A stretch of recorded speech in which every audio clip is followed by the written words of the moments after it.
What happens in the mind of con artists? What makes their brain so well equipped for psychological trickery? Is it greed? A lack of empathy? Loose morals? Whatever it is, we are fascinated by con artists.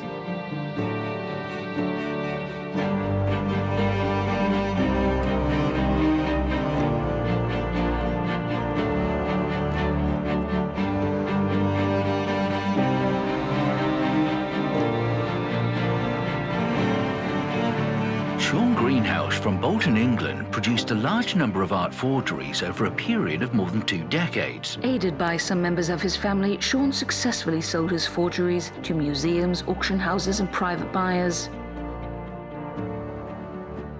The Greenhalgh family fooled experts from all over the world by claiming they had found or inherited extremely valuable works of art.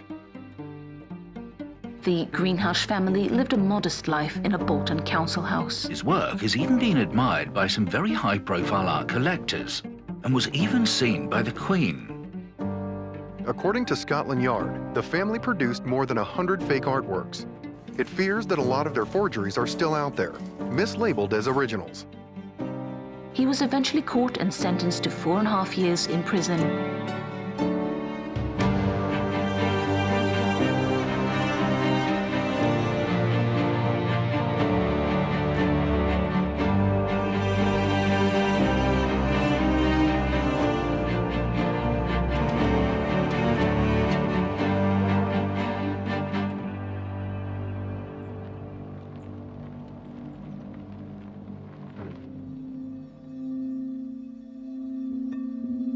We've all been lied to. We've all been offered something that is just too good to be true, and still, we fell for it. Although we love a good con, we hate it when it happens to us. To find out how to resist the manipulation, we invited some of the greatest con artists to our institute. Together, with a team of experts, we are going to analyze their stories, pick their brains, and reveal what their body language tells us. Welcome to the Institute. Hello, Mr. Greenhalgh. Hello. How do you do? Okay, thank you. Shall we?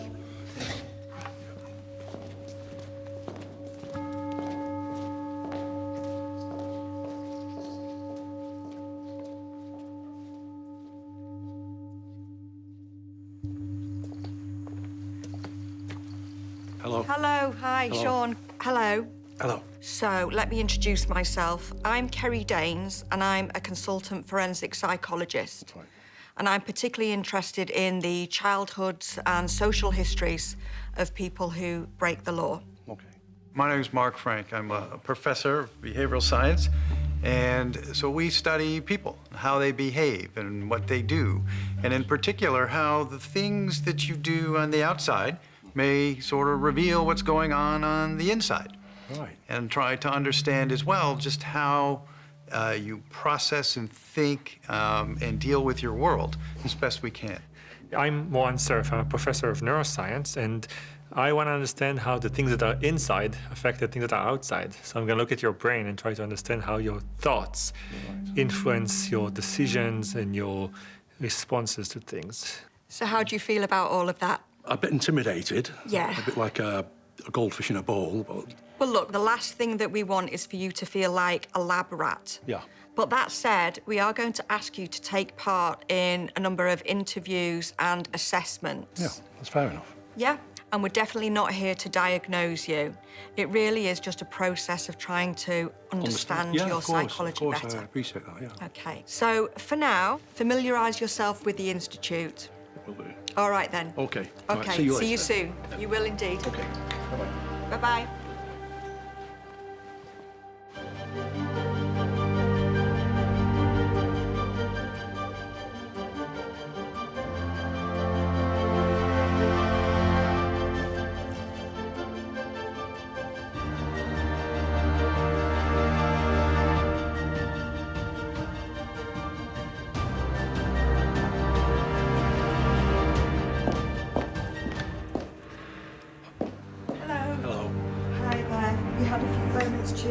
relax and gather Yeah. your thoughts? Contemplative thoughts. Yeah, good. Well, this is your opportunity to tell me your story. Okay. So, when did you sell your first out-and-out forgery? So I think it was 17 or 18, I can't exactly remember. I went into the library, which I frequented often, and this lady there was taking all these fly sheets off, and I noticed a pile of them on the table. Some of them were watermark dated like 1850s, so I took them, rolled the whole bundle up. I thought, I'll have a try some Degas drawings, just simple ones. So I scribbled about 5 or 6 off. I always do that, I do 5 or 6 quickly to get the spontaneity into them. Because if you drag it out, the experts can see it right away. They've got to be spontaneous. Well, you can't have possibly been thinking that at 17, could you? Yeah. The experts would be able to... Yeah, I was. I'd like studied art and I knew about spontaneity in work, that the originals have the spontaneity. So I know I needed old paper. I needed spontaneity. I went through a list in my head of what I'd need for a fake. So I bashed about half a dozen off, looked through them with a critical eye to say, well, I think that one's the best. I took it into this art dealer, really nervous and terrified. Experts can tell when it's 100 years old. They can tell like that. It's a difficult thing to get. So I was quite nervous and frightened, young lad. I thought, he'd spot it right away, you know. If he goes out and rings the police, I thought I got a vision of him jumping out the window and running up the street away from it all, kind of in my mind.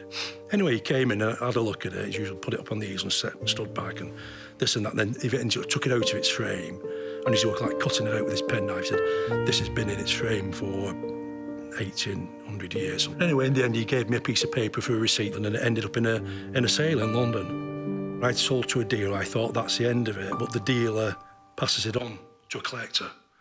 And they are the injured, innocent party in all of this. I think a lot of the time they knew they were fakes, but they were, with the other eye, they knew they were good enough to pass off.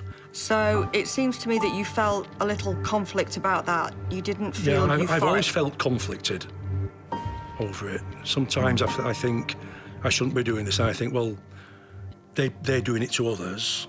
I know 2 wrongs don't make a right. I know that. My mum drilled that into me when I was a little boy. 2 wrongs never make a right. But I am a bit conflicted. I think I always have been. It seems to me that he's not enjoying this con at this stage at all. There's sort of a fear of judging him as an artist and this sort of angst that he's had with his life about that. And he has also mentioned the fear of getting away with this stuff, right? Are they going to believe me? He talks about, I just think they would send me out. I'm getting ready to run. They're going to call the police. And then when they didn't. And then you've got somebody who is coming in here. He is on pretty high alert. So his emotional system is running pretty high. And so these expressions are popping out as he's talking about these very critical moments. But we'll just focus on So it's a deeply uncomfortable interview for him, isn't it? It is. If we go backwards, if you look at his eyebrows here, to pull up and together like this is what we see in fear. And there's a little bit of a stretch in the mouth, too, in this muscle here, which is part of an uninhibited fear face. And just as a sort of a general comment about the interview itself, you know, he's nervous. His right hand the entire time, and if you've been on airplanes and people who are afraid of flying, they have this death grip on the chair. White knuckle time. Yeah, he's white-knuckled on the right. All the way throughout this, except for certain points. When he gets engaged in something, then that hand will come off and move. But normally, it's down there. This environment is so stressful for him, though, isn't it? I mean, at the Institute, he's under such a level of scrutiny, which for somebody who he's not the gravitate to the limelight type like we've seen. He is very self-contained, shy, introverted, and you've got us analysing him to this degree. I think I'd be terrified as well.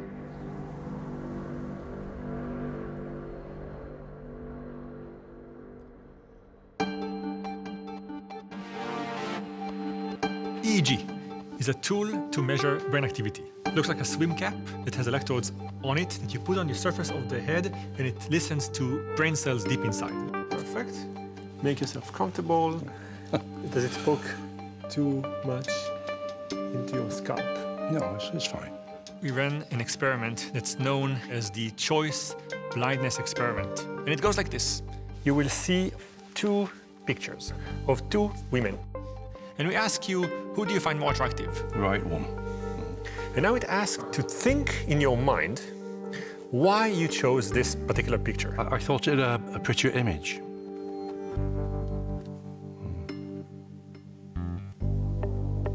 Trial 10. Again, a prettier visage, I think. You make a choice, you explain it, you move on. You did it 100 times. Again, difficult to choose between the two, so I wasn't sure. But there's a trick here, and the trick makes it interesting.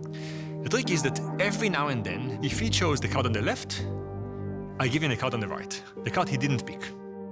He is confronted with a choice that he did not make, but he thinks I gave him the one he asked for. When I asked him to explain his choice, he either has to tell me, this isn't my choice, I don't know what happened here, it's a different card, or he has to come up on the spot with a creative answer to a choice he didn't make that will actually assume that it is his choice. I think a slightly happier face than the other one, but I may have got this the wrong way around. He chose A, he gets B, and he says, I like B because the smile is great. For that to happen, in his brain, first when the choice was in front of him, he had to use a part of the brain, the frontal lobe, to actually make a decision. Trial 27. Serious, but pleasanter looking, I think. And then we can look at his brain and see how fast, how good, and how unique is he in coming up with a story that explains something he didn't make as if it was his choice. So in some trials, you saw two pictures, you made a choice, and then I showed you the other one, the one you didn't choose. I thought occasionally, that isn't the one I chose. Why didn't you say then? Well, I didn't like to say, but I think I should have done as part of the trial. But whatever it is, either he's a very nice person who didn't want to offend me, so he changed reality just to make my life easier. He said, I'm not going to upset this guy, so I'm going to just make up a story. And yet, you know, he tends to think he's fairly inscrutable, but yet there were lots and lots and lots of emotions that we see with him, and more so than almost anybody else. Either way, he is good in coming up with stories. And that's a manipulation that in the brain requires mental gymnastics to kind of change reality, and he does that extremely fast as well. And then when you look at the brain itself, you can see which areas of the brain are the ones doing that and how fast they operate. And in that sense, I think the results that I found were interesting in that it takes him a lot less time than you and I. How did your father become involved in your art dealings? Well, as I remember, my dad retired. He hated retirement. He asked me what I was doing. I said, I'm going off to London selling a painting. I didn't say it was a fake at the time. You didn't? And this was a Samuel Peploe fake? Yes. And he said, can I come with you to London? So I said, yeah, OK. Then we got there. He said, I think I know what you're up to, Shaun.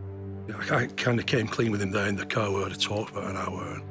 This conversation that you had in the car for an hour, yeah. What was it? He just came out with it. He said, are you selling fakes? So I just told him, I said, yeah, Dad, I'm selling fakes. I said, what do you think about it? I think his response was, he just smiled at me and grinned. He said, I thought you were up to that, you little bugger.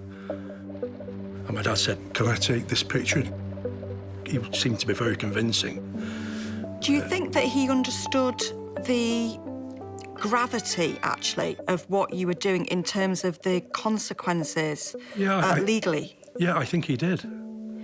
Was there a conversation about, right, this is how you do the deal and this is how you make it convincing? The only thing I said to my dad is to say to the dealer, could you tell me what this is? And would you be interested in buying it? And leave the lead with them. Anyway, he took it in. I always carried a little Sony recorder. I'd put it in my pocket to record the conversation. I put it in for him, so I could hear what the dealer was talking about. Why did you just have one on your person? It was my way of kind of keeping a record of the deals. Just a pocket record, and I can go back and see what they were talking about. Early to mid-90s, I was contacted at Scotland Yard, where I'd set up the art squad, by an art dealer called Peter Nahum. He had been approached by a guy who had been driven to London by their sort of 40-ish-year-old son, and so they were selling the painting. And Peter had looked at it. He thought it was a good Peploe. At the time, the paintings were selling for sort of £30,000 to £40,000, and he paid them around about £10,000 for it, and gave them part cash and wrote out a cheque for the rest of the money, or the lion's share of the money. If something has a good provenance, then it kind of sells. If there's a plausible provenance there, I think the experts stop looking. They stop looking at the real thing. That's the only way I can describe the way some of the stuff I've made that should never have got through. Provenance is really important in an artwork because it's the background, the storyline that tells you how the artwork got to where it is now. So it's when it was painted, who painted it, but more importantly, who's owned it and where it's been. Peter had contacted the Peploe expert, who was a guy called Tom Hewlett. Tom had laughed when he heard that Peter had bought this painting because he too had been offered this picture. To Tom, it clearly was not by the hand of Peploe. Tom had then checked out the gallery, the label on the back of this painting, purporting to be from this gallery in Edinburgh. And this is one of the ways when you always want to look at the back of a painting, exhibition labels, dealers' labels, they help prove and build up a provenance of the painting, the history of it. And Tom had checked out the gallery and found that actually the street numbers didn't even go up as high as this was claiming, and the art gallery had never existed. So he was certain in his mind that this was a fake and an attempted deception.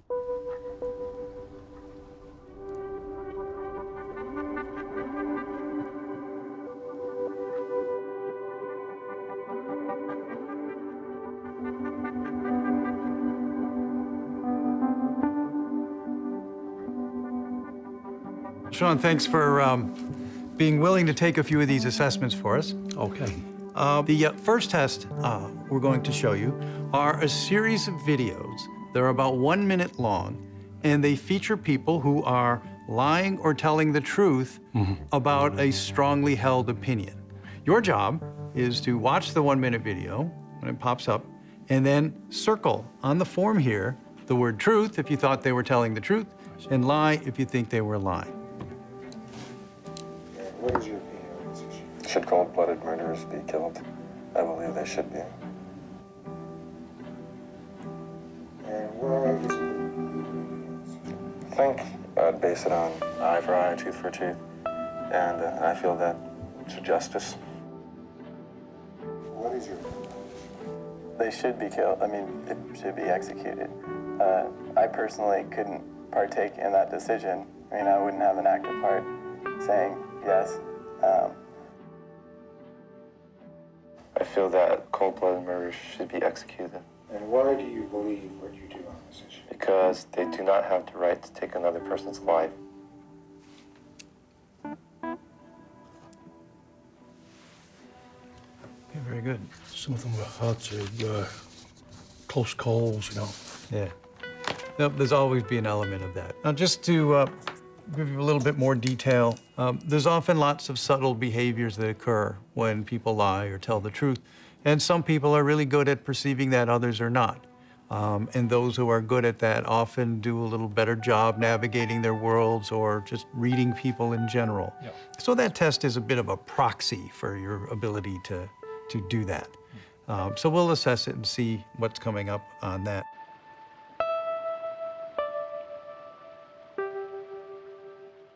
He's talented in coming up with a story, and I think his con artistry was partially the ability to do the sculptures and the painting and so on, but partially coming up with a story.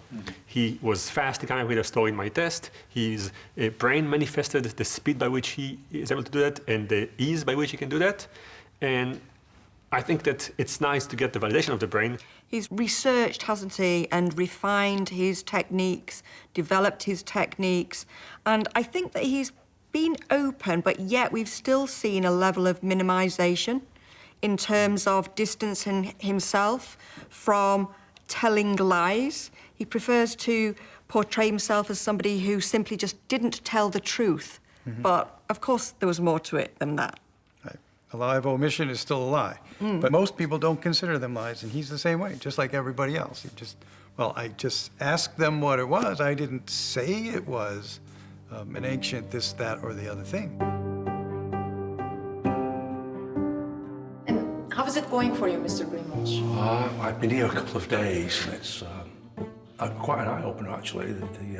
a scientist looking into my, I suppose, psyche you would call it, about art forgery and stuff. It's been an interesting few days, more interesting than I expected, actually. I thought I was here just for a few interviews, but it's been a bit more than that.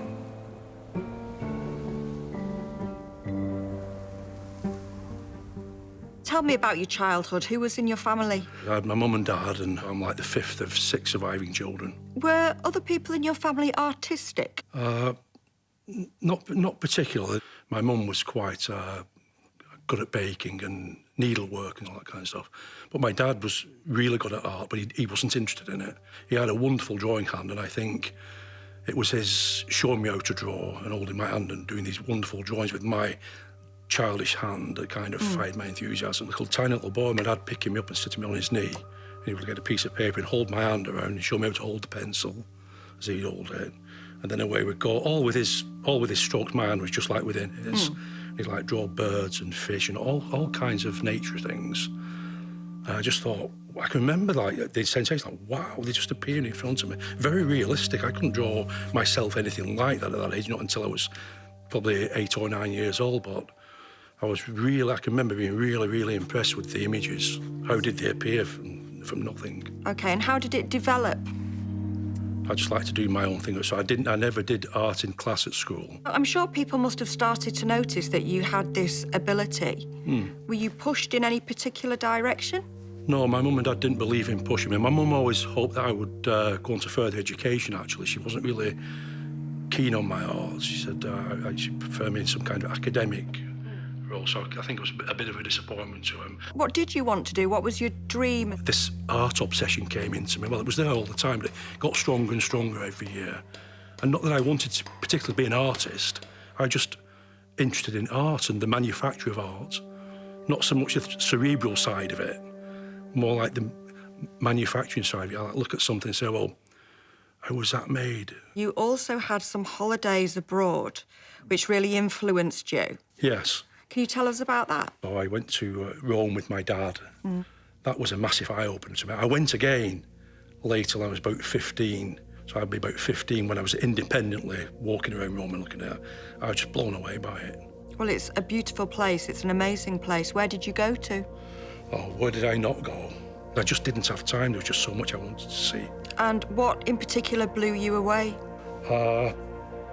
Michelangelo's sculptures. I believe I've read somewhere that he made that when he was 21 or 22 years old. I couldn't believe that it was made by one man at that age, even at any age. It'd probably take me, I don't know, maybe 2 years' work. And even then I'd be struggling, probably with a team helping to polish it and finish it, But you're comparing yourself to... I know, but what I've always thought, Kelly, with these people, they're a man or a woman, they've got 2 eyes, 2 hands, and what passes for a brain. I think, well, and this has always fascinated me, if they could do it, why can't I or anybody else? Did you feel inspired to make something similar? Well, no, when I got back, I felt massively deflated because I'd like seen all this art in books. I'd seen it as a little boy, but it didn't really register, but kind of, how would you say, I didn't kind of reckon it being out there. I just thought, wow, I thought I was a pretty good artist at the time before I went because I could draw and paint and sculpt better than any of my friends. Some of them were a bit artistic, but not many of them. When I came back, I just felt like I'll never achieve anything like that. I felt kind of depressed for quite a while and deflated. He is talking about a sense of feeling deflated. So you've just been to see, it's like, I don't know, can you imagine a teenager of our time that's maybe just been to see a pop star or something in the flesh, they've met them in the flesh? You should be elated, shouldn't you? And yet he feels sad, he feels deflated, he feels inadequate. It's almost, I actually thought of the analogy of like athlete. All right, so you think you're a good basketball player and then you get a chance to play a match with somebody who's a professional and you realize you're just not in the league yet. And even yet you thought you had all these dreams and aspirations of being one yourself and you realize I have so much more to go.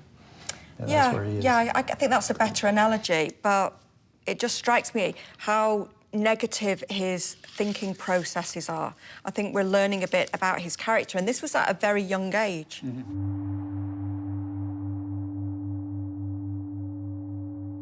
I have to ask about La Bella Principessa.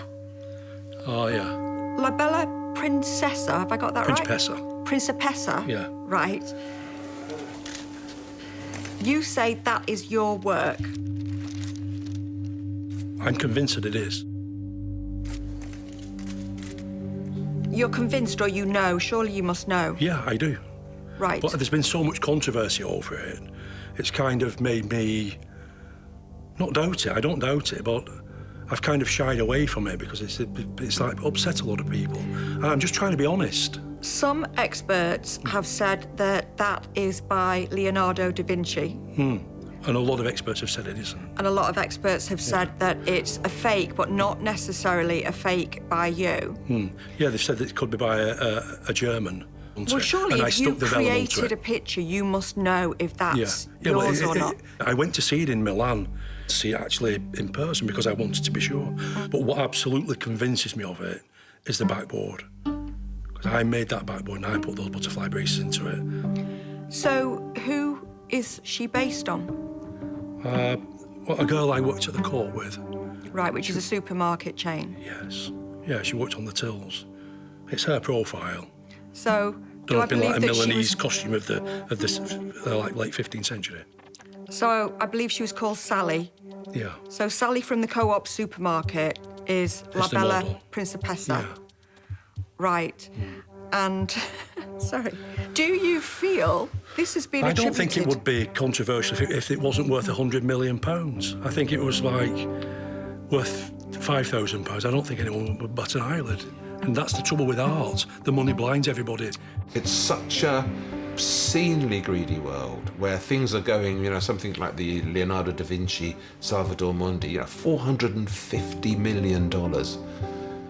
In a world where people are prepared to spend those kinds of money, you know, those sort of amounts on money on art, I think there's absolutely a place for people who pop up every now and then and say, "Are you sure? Buyer beware." I mean, the art world is corrupt. The art world is full of people who are only in it for the money, who cheat, who lie, who sell stuff off as one thing when it's actually another thing. It is a world, if you scratch the surface of it and go down, it's full of corruption and darkness. Do you feel that this piece of artwork has validated you and actually achieved what it seems like you've been trying to achieve for a lifetime, which is being able to match with the great masters? I don't, with that pastel drawing and ink drawing, I don't think I have matched because the vast majority, I think, of Leonardo scholars don't think it's by Leonardo.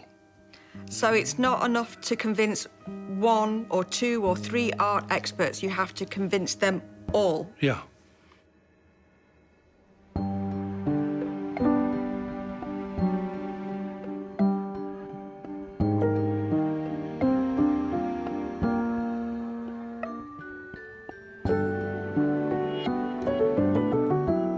For this test, we're going to be looking at your abilities to judge expressions. Okay. And what will happen is a face will appear, and then in about 3 seconds, that same face will make an expression. But that expression will be on for 1/15 of a second, and then it's back to neutral. So your job is, what expression was that flashed at you? After you do it, then circle the item there that represents your judgment on this. And then when you circle it, go hit number 2 and continue through all 14 items. The key is once that face pops up, though, just remember, don't blink. Yeah. Because if you blink, you might miss it. Okay.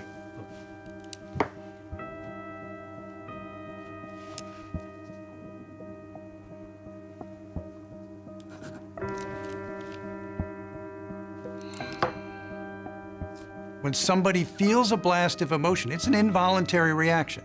When somebody goes boo, you jump, you don't stop and think about it, right?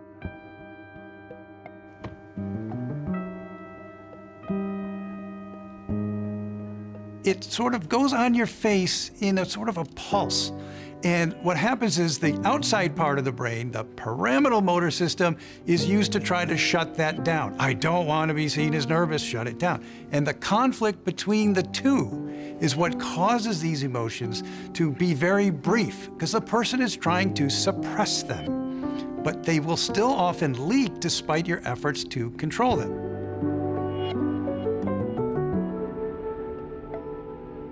His ability to detect deception. He scored about 60%, which is higher than average. The microexpression test is actually just about average. It's about 57%. His ability to manage his behaviors, all that other kind of stuff, actually on the low end, which sort of surprised me a little bit. Some of it, I think, was driven down by the shyness elements that he reported in terms of his behavior. And what type of behavior, then? What type of behavior does he have problems with managing? Just, you know, with people looking at him, being center of attention, things like those sorts of things. So, yeah, general social anxiety, then. Yeah.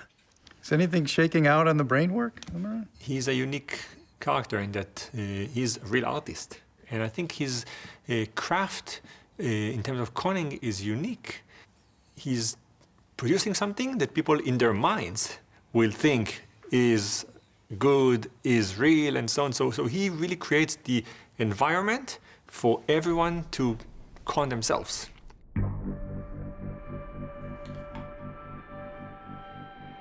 With Shaun, you just really never know. He's cunning. He's a cunning guy. He's a forger. Of course he's cunning. This is the thing about him most. I mean, you stare into his eyes, you could test his pulse, you can wire him up with a lie detector, and I swear to you, you'll still never know exactly if he's telling you the truth or not.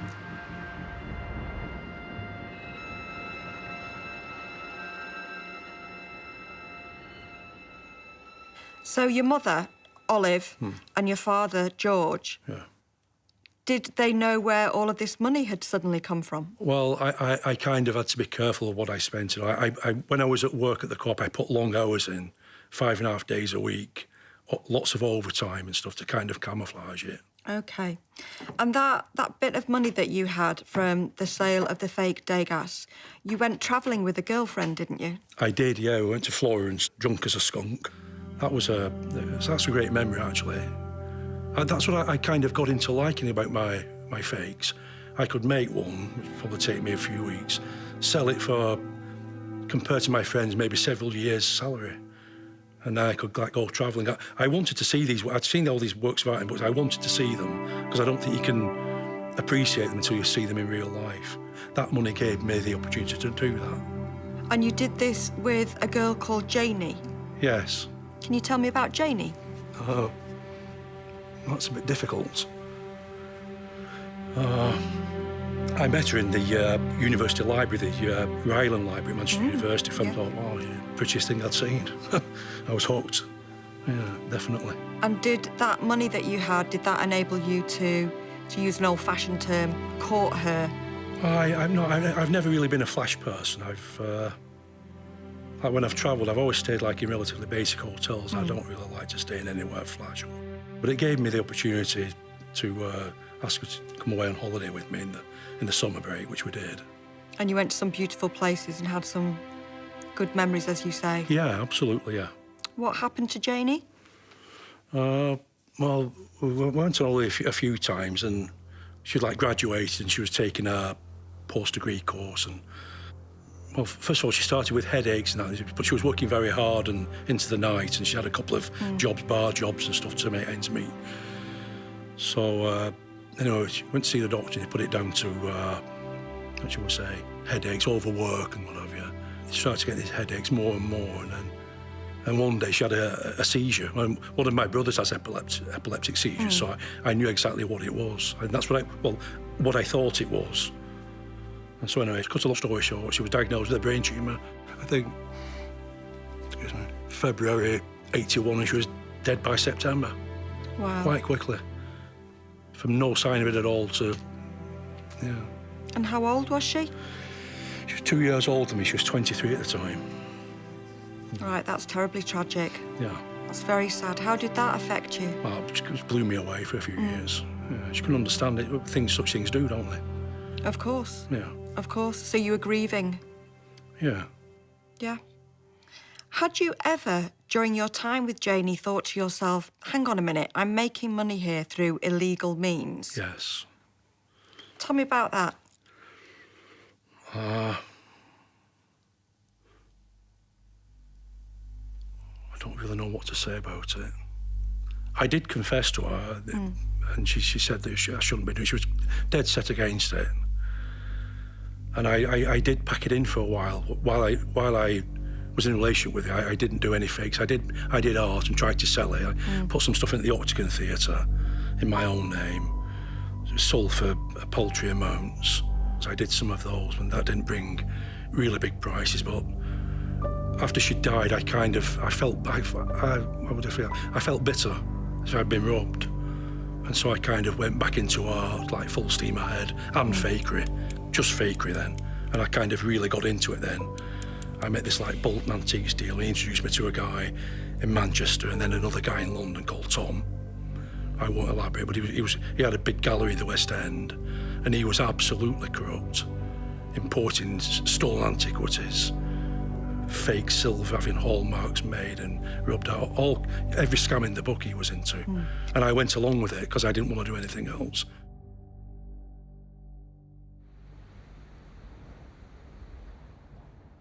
We're going to the next test. Okay. So I'm going to now show you on this screen a set of images.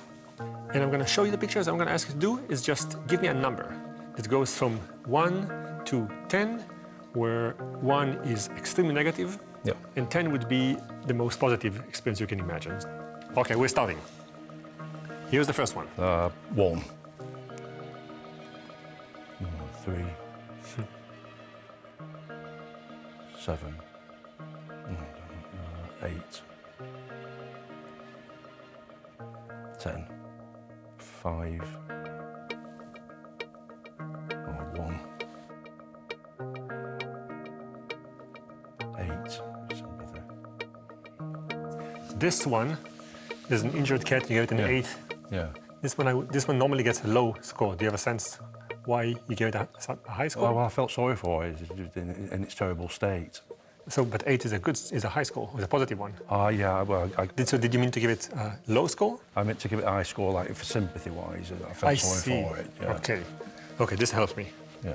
On terrible looks, I should have given it a 1, but my emotions came into it. I felt sorry for it. So when you gave it an 8, it was because it's like you score your empathy. Yes. I made a note while you were talking then, because it interested me that you said that you felt bitter, you felt robbed. Were you talking about robbed of Janie? Yeah. Or were you talking about robbed because of the way that art dealers had treated you? No, I think with art dealers it's dog eat dog. I kind of just took it on the chin. A lot of times I never got big prices, but when I said I felt robbed of what my life should have been. You know. How would you have seen it being different? Yeah, I think it would have been, yeah. In what way? Well, when I was with Janie, from when I met her, I didn't have the urge to do art. I wanted to do something proper and not criminal. So... She made you want to be better? Yeah, I'm absolutely certain that my life would have gone in a completely different direction. I'm certain of that. Not just think it, I'm absolutely certain. Yeah. So do you think that that feeling of bitterness then maybe accelerated your rise in the art forgery world? Yeah, probably. Looking back at it, I didn't see it at that time as that. But with perspective now of many years, yeah, probably.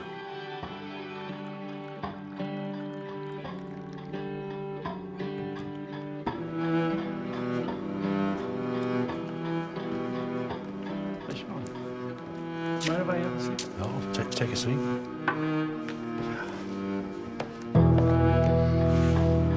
So, it's been nice seeing you around here and having a chance to... Yeah, it's been great these last few days, hasn't it? Get to know you a little bit. Yeah.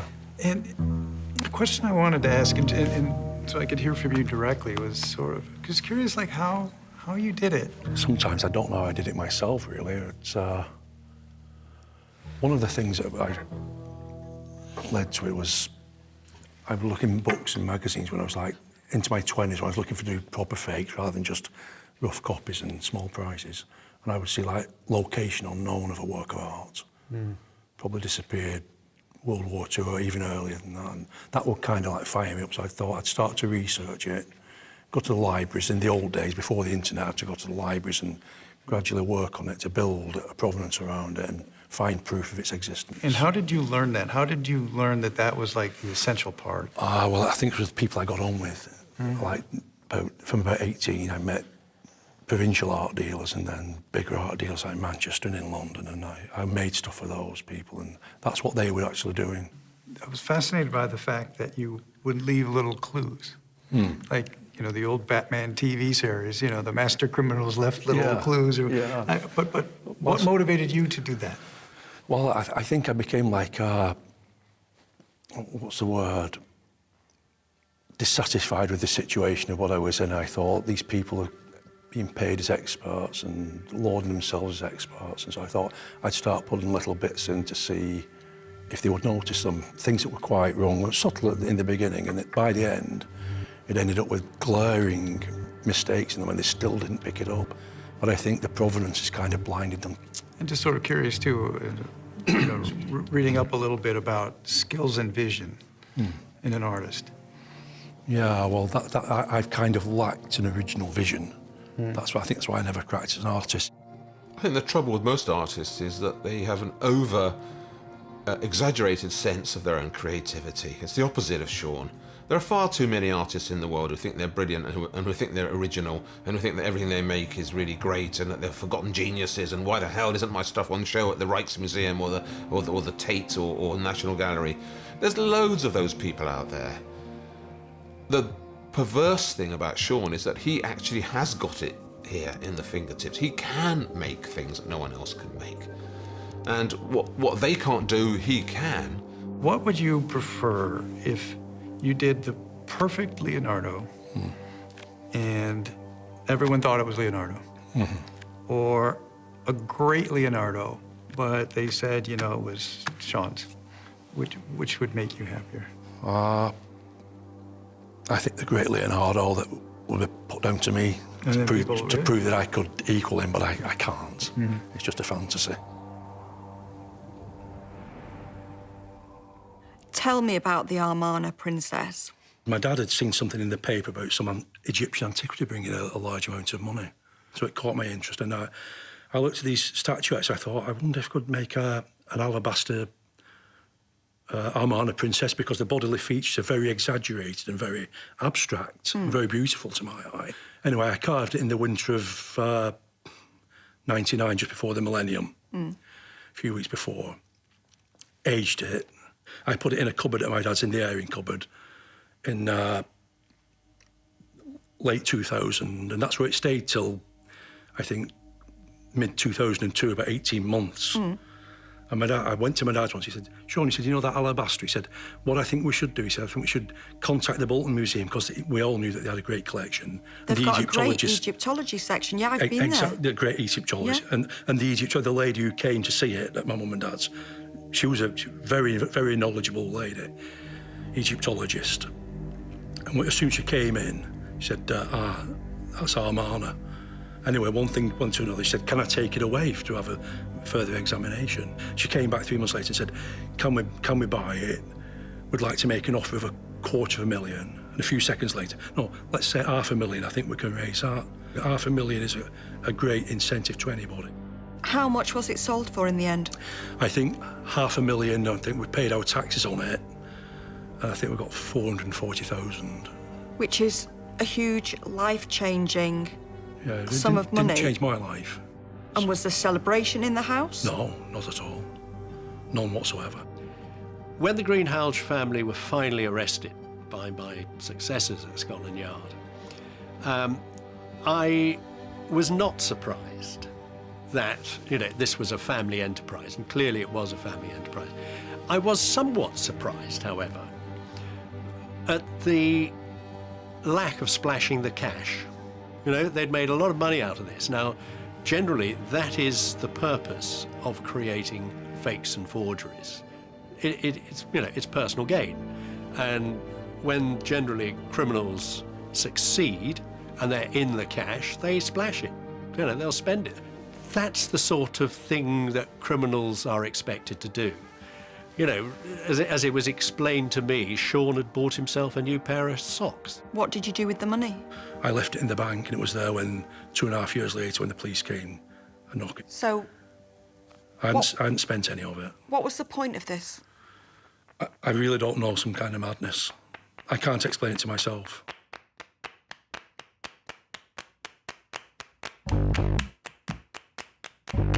Got up one morning and there was a knock on the door from Scotland Yard. They burst in. My mum and dad were still in bed. They were very, very hostile. And they went through your home and your parents' home with a fine tooth comb, didn't they? They did, yeah.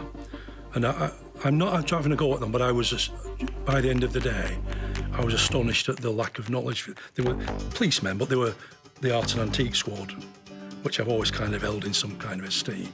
And I was genuine, I'm not being nasty with that, I was genuinely surprised at the lack of knowledge of them when they went in the garden shed. And I understand that there was a chicken? I put a chicken in the oven, they got the chicken out of the oven raw, put it in foil. I don't know what they expected to find, and they unwrapped this chicken through the breastbone. They were like looking into it. What were they hoping to find? I don't know. Maybe hoping to find a fake Degar in there somewhere. Yeah, maybe, yeah. Fabergé egg or something.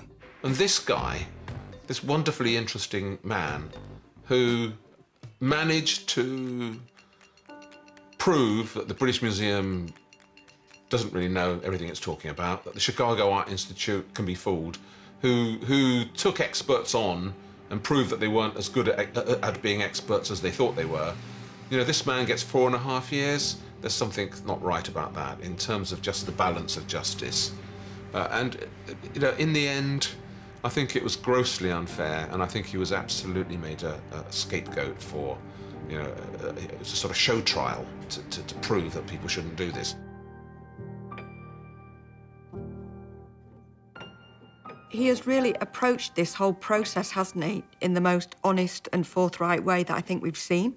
Yeah, and the transparency, as you say, and the forthrightness. I mean, as he talks about any kind of emotional thing, boom, there it is on his face. I would say on emotions, I had some strange experience, which I think was just a flaw of the interaction between us, which I ran this study where I showed him pictures and had him rank them, that a picture that I would clearly put on the very low end as a negative picture, he gave it 8. Is that because he's looking at that picture with an artistic eye? I think it's, I asked, so I couldn't start. Normally I would kind of remain very kind of controlled, and I would say thank you, and at some point I said I've got to ask, because it's so off the charts behaviorally that I want to know what's going on, and his answer was a clear answer that kind of made me see things differently, even though it doesn't help my study. She says, I was actually answering something along the lines of what it makes me feel, and it makes me feel empathy. He was alarmed. I think in all the tests I saw that he's concerned. He's concerned about what's going to come up, what we're going to figure out. So he was nervous about the test. Hello. Hi, Shaun. Pleased to see you again. Good to see you. Yeah. Have a seat. Have a perch. What were you afraid that we were going to say or find, or what? No, it wasn't that, Mark. You all come across quite pleasant, but I think it's like, how can I say, it's kind of like probing into my mind that I've never had done before. I think that what got me really excited about your particular story is that in order to perform a forgery, you basically have to get into someone else's mind. But I think that's might have, what you've talked about, might have stifled my originality, maybe. Trying to think about these people, how they would do it and whatever, so it's kind of stifled my originality. That's why I don't really have any. So you were talking about all these emotions that you were wrangling with internally, but you were showing them externally as well. As far as the deception, which is a more complicated social judgment, you were above average, not like extraordinary, but better than the average person. For me, what was particularly important was the lack of belief you have in your own abilities. Yeah. But I think there's nothing more self-defeating than somebody with your abilities making forgeries, because you know yourself, as we said in the interview, if you're forging somebody else's work, if you are trying to channel somebody else's ideas, like Moran said, yeah, then you can never really be proud of that. Oh, it stifles originality, I think. Yeah, you can never really feel an ownership of that. Sadly, this is goodbye. Okay. And insightful. We really enjoyed the time.